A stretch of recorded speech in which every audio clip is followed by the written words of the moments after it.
दोपहर का टाइम हो रहा है और मैं ऑफिस में काम कर रही थी, थोड़ा सा काम कर देखते हैं।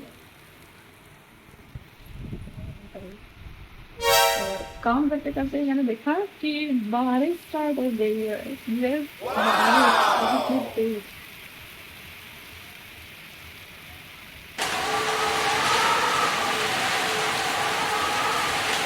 तो बारिश के साथ जो मजा है ना वो अलग ही लगे। लाइक बारिश, चाय पकौड़े मिलती हैं तो तुम्हें बनाएगा कौन चाय पकौड़े? अगर बनाना भी खाते थे तो बनाता मुझे वैसे हम बिना पकौड़ों के सिर्फ बारिश एंजॉय कर लेते हैं। बारिश इतनी प्यारी बारिश है।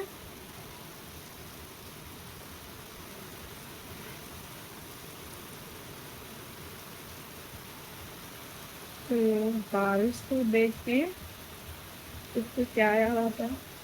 चाय और पकौड़े का याद। आप लोग मुझे कमेंट पर जरूर बताएं। बाय बाय, मिलते हैं नेक्स्ट ब्लॉग में। Thank you.